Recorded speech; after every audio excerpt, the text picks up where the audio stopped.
වාහනේ හදන තැනට ඉතින් හැමදාම එනවා ආයෙත් ඉතින් හැරිලා යනවා. ඕක තමයි ඉතින් වෙන්නේ.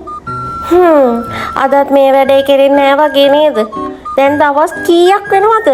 මම මේ ගෙදරින් පුදුම විදියට බැනුම් අහන්න ඔයාලට තේරෙන්නේ නැද්ද මං කියන දේ? පොඩ්ඩක් තේරුම් අරගෙන මගේ වැඩේ කරලා දෙන්නකෝ කියන දේ දැහලා. ඉතින් මම මොකද කරන්නේ? ඔයාගේ පැත්තේ වැඩේ කෙරෙන්නේ නැත්තේ? රට අපේ කමු වම්බට්ටු හොන්නියන්නලා. පැත්තන් ප්‍රොමිස් ප්‍රයිවට් ලිමිටඩ්. ඔකේ නෑ මොකද ප්‍රශ්නේ? මිස්ටර් චික් චික් ප්‍රශ්නේ ඇති වෙලා නම් දැන් ගොඩක් දවස් වෙනවා. ඒ වුණාට ඉතින් තාමත් ඕගොල්ලන්ගේ නම් කිසිම සපෝට් එකක් මට හම්බුනේ නැහැ. තාම මගේ වාහනේ ගරාජ් එකේ තියෙන්නේ. ඔයාලගේ කවුරුත් ඇවිල්ලත් නැහැ තාම වාහනේ බලන්න. ඔබේ ඇමතුමා පටිගත කරගන්නා ලති පුරුපුරු අද අනිවාර්යෙන්ම මේ කවුරු හරි කෙනෙක්. මොකෝ කියන්නේ? හැමදාම කියන දේ තමයි ඉතින්. කවුරු හරි කෙනෙක් එයි කියලා කියන්නේ. මේ වාහනේ සෑහෙන ඩැමේජ් එකක් වෙලා නේද? මං හිතුවේ මේක පොඩි ඩැමේජ් එකක් කියලා. බැලුවාම නෑනේ. මේක ලොකු ඩැමේජ් එකක්. සෑහෙන ගාණක් වියදම් මේ වගේ හදන්න. ඔව් ඉතින් වාහනයක් ගිහලා කූඹියෙක්ගේ හැප්පෙන්නේ නෑනේ සර්. අනේ මන් දන්නේ සර්වත් මොනවා කියනවද කියලා. මොකද දැන් කියන්නේ? බොනට් එකට රුපියල් 500ක් වගේ දෙන්න පුළුවන්. ඉස්සරහා වීදුරුවට 250ක් වගේ දාන්න පුළුවන්. ඊට පස්සේ මේකේ AC ෆිල්ටර්ස් එහෙම ඩැමේජ් වෙලා තියෙනවනේ. ඒකට රුපියල් 50ක් වගේ දෙන්න පුළුවන්.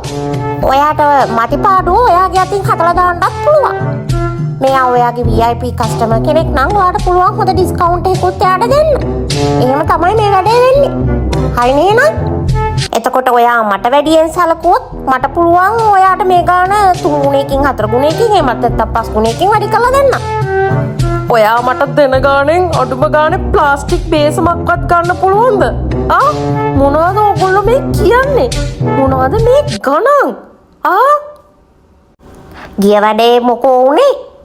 මොකුත් උනේ නෑ සර්. වැඩේ කරලා මං ලස්සනට. Hello sir. මේ ගානින් මේ වැඩේ කරන්න බෑ සර්. අඩුම තරමේ ප්ලාස්ටික් කෝපයක්වත් ගන්න බෑනේ සර්. ඉතින් මම මොනවද කරන්නේ මිනිස්සුયો? මේ මිනිස්සයා දාලා තියෙන ඉන්ෂුරන්ස් එකේ හැටියට දෙන්න පුළුවන් එච්චරයි තමයි. කතා කරලා වැඩක් නෑ වගේ මේක ගැන. මෙයාලගේ ඉන්ෂුරන්ස් එක දානකොට නම් ඉතින් දෙන්නේ මවලා. ඒ වුණාට ඉතින් වැඩේ කරන්න ගියාම අපිටම වෙනවා. Hello sir. අනේ සර් මට උපරිම සාධාරණයක් කරන්න සර්. හෙලෝ. උපරිම සාධාරණය තමයි මම ඔයාට කරලා තියෙන්නේ. පුරුපුරු වාහනේ හදන්නේ නැතුව නම් මේ පැත්තේ එන්නවත් හිතන්නේ හරි. මොකෝ සර් ප්‍රශ්නේ? කතා කරලා වැඩක් නැහැ. වයිෆ් ගෙදරත් එන්න එපා කිව්වනේ.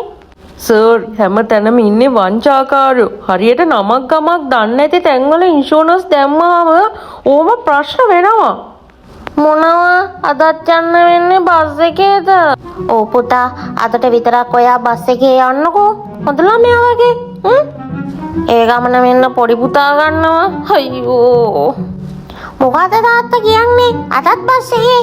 අනේ මන්නනේ. යෝ. ඒ ගමන අපේ ගෙදර කොච්චි මිරිස් ගන්නවා. දුව. අම්මෝ. මොකක්ද තාත්තා ඔයා කිව්වේ? අදත් බස් එකේ. සර් ඇත්තටම කිව්වොත් දැන් මට ගෙදර වාසය කරන්න බැරි වාතාවරණයක් හැදිලා තියෙන්නේ මේ ප්‍රශ්නේ හින්දා. සර් මේ වැඩේ වෙන තැනකට අපි කතා කරමුද? මගේ මේ ලන්ච් ටයිම් එකනේ කණ්ඩවත් දෙන්නේ නෑනේ ඕගොල්ලන්ගේ ප්‍රශ්න. හෙලෝ මේ කතා කරන්නේ පැචන් ප්‍රොමිස් ඉන්ෂුරන්ස් කම්පැනි එකෙන්ද? ඇත්තද? ඔයාලගේ හැම සර්විස් එකකුත් තියෙනවද? හානේ මම දැනගත්තේ. ඒකද දන්නේ නේද මගේ වාහනේ තාමත් හදලා නැත්තේ. මිස්ටර් චික් චික් මෙහෙම අපව කඩේ යවන්න ලෑස්ති වෙන්න එපා හරිද? වැඩක් කරනවා නම් හරියට කරන්න. මම මේ කතා කරන්නේ පුරුපුරුගේ පොඩි පුතා. අපේ වැඩේ කරලා දෙන්නේ නැත්තේ කියලා ඕගොල්ලෝ කියන්නකෝ අපිට හරියට. කරනවා අනිවාර්යෙන්ම කරනවා. ඔයාලගේ ගරාජ් එකේ තමයි පුතා ප්‍රශ්නේ තියෙන්නේ. එයාලා අපි කියන ගානට ආවහම අපි වැඩේ කරනවා. මිස්ටර් චික් චික් ඔයා හොඳටම දන්නවනේ ඒ ගානට ඒ වැඩේ කරන්න බෑ කියලා. ඔයා හිතාගෙන ඉන්නේ ඇක්සිඩන්ට් උනේ කෝපයක් කියලාද? කෝපයක්වත් කරනොත් ඒ ගානට පොරොපොරොගේ පවුල් සංස්ථාවටම මල පැනලා වගේ නේද? ඉතින් අපිටත් කරන්න දෙයක් නෑනේ.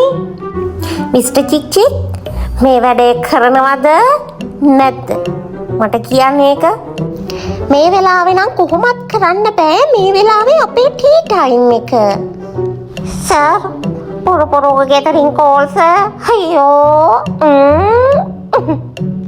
සෝරි, මේ වෙලාවේ නම් අපිට මුකුත් කරන්න බෑ. අපි දැන් මේ ගෙදර යන්න තමයි හදන්නේ.